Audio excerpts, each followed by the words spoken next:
Hi friends, welcome back to my May wrap-up.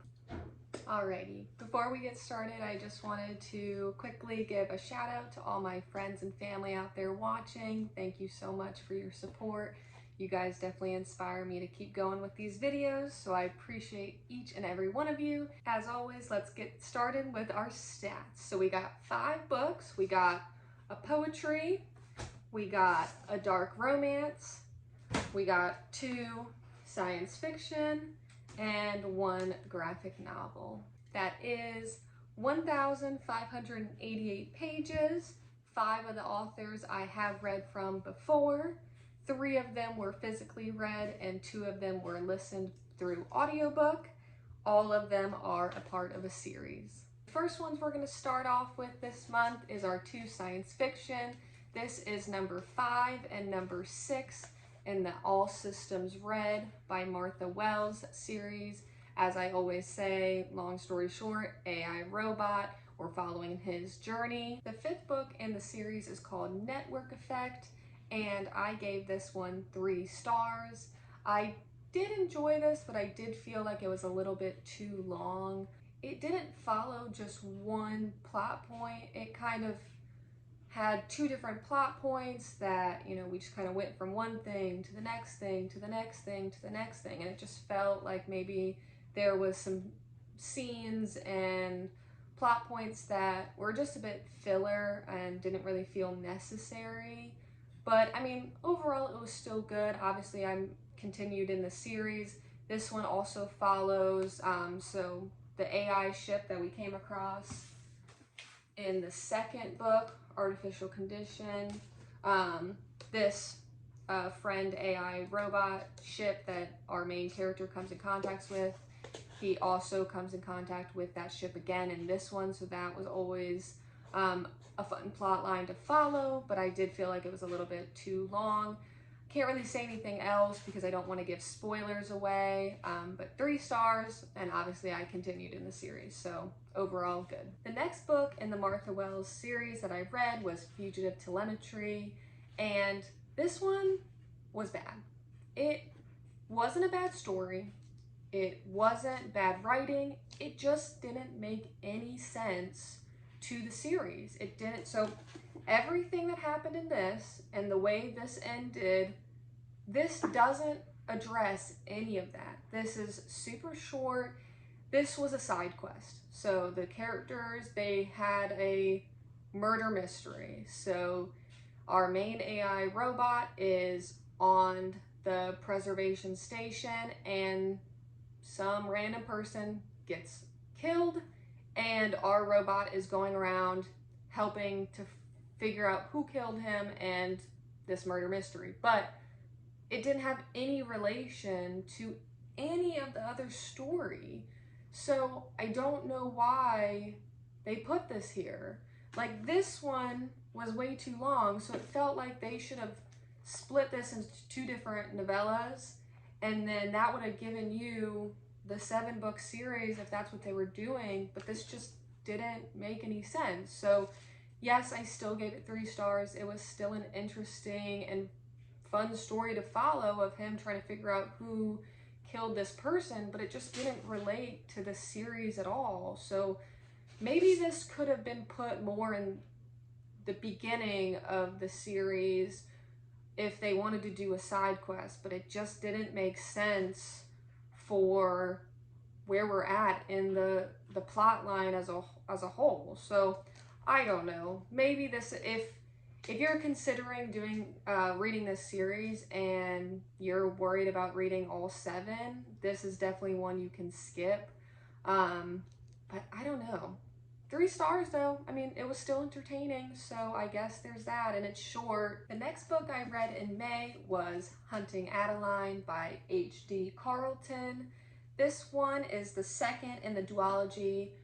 The first one is Haunting Adeline.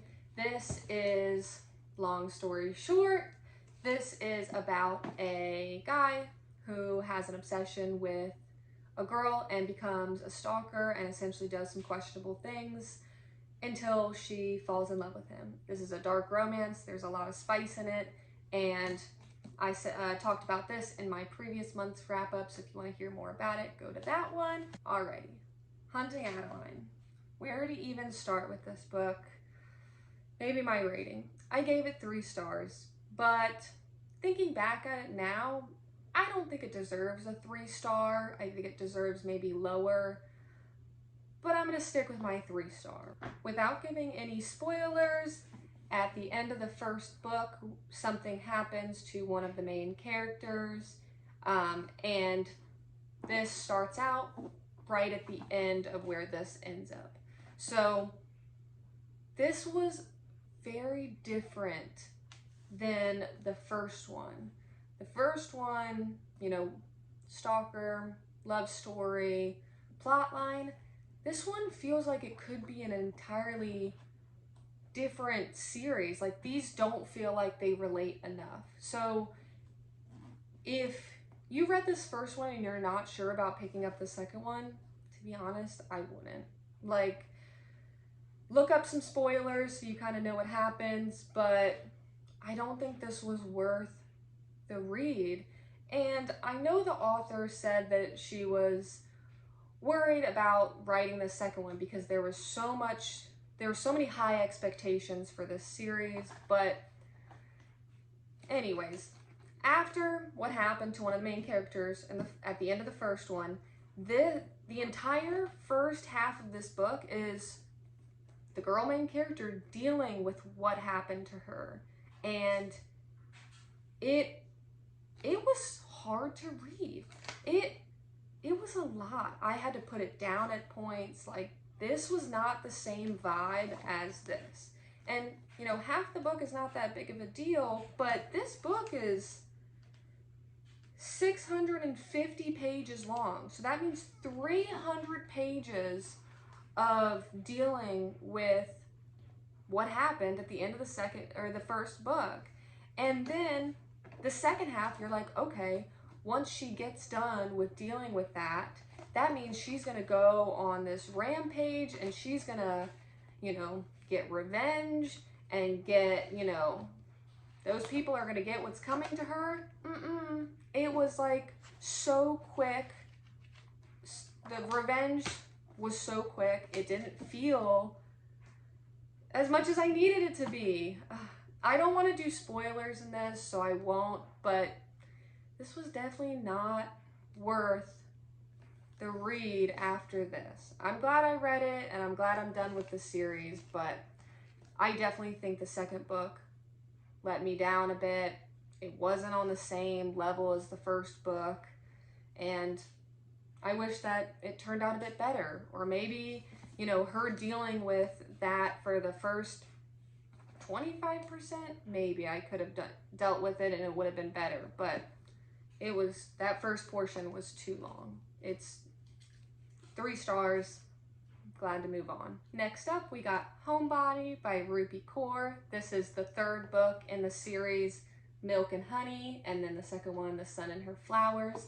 This is a poetry collection that I've been reading through, and I think this is the end of the series. I don't think that she's coming out with any more. This poetry collection follows talking about the past and the present and conversations with oneself to grow past trauma and pain that either herself or her family has experienced. And going through that, I gave this one 3 stars. I did enjoy this one. My favorite one in the series is the second one, The Sun and Her Flowers, but I still very much enjoyed this one. It is very short. I did dog-ear the pages on which ones I liked, so I'll put up my favorite pages again this time around too, but nothing more to say about it. It was a quick, easy, fun read, so moving on. The last book I read in May was a graphic novel, Avatar: The Last Airbender, The Rift. If you don't know, Avatar: The Last Airbender is an animated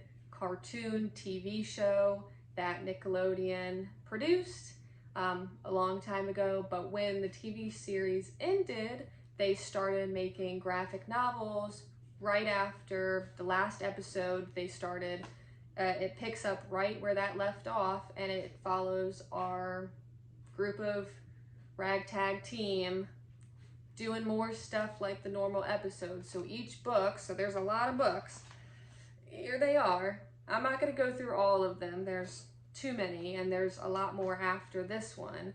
But essentially we have our group of, they're pretty much teenagers at this point, and they go do different quests, they go help different people, and it's pretty good. I would say I read these because they follow the TV show series, and I love Avatar. It's one of my favorite cartoon series of all time. It's right up there with Teen Titans. If you know what Teen Titans is, you probably know what Avatar is. And the only thing I would say about these graphic novels is they feel more childish than the TV series. And I don't know if that's because I'm an adult now and, you know, I'm not a kid watching cartoons anymore, but I still love them. I gave this 3 stars. It's super short, it's super easy. I read this in probably an hour. Just, you know, a fun little something to pop in, easy read in between more intense novels. This one's a good one to pop in there. I will still continue the graphic novels all the way up until they have some graphic novels for Legend of Korra as well, so I will probably read those, and then I will start the cartoon series for Legend of Korra.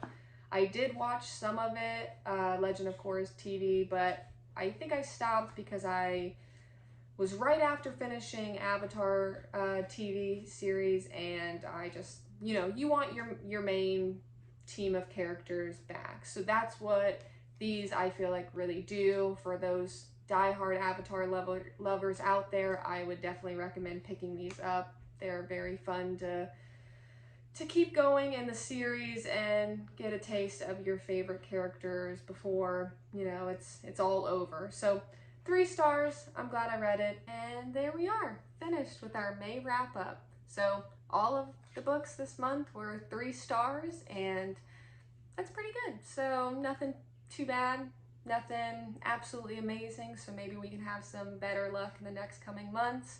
But thank you so much for watching. I truly appreciate it. Feel free to like and subscribe if you want. And to finish us off, my favorite song for the month of May was Say I'm Your Love by Yumi. It's such a good song, so definitely go give it a listen. But again, thanks so much for watching. Bye!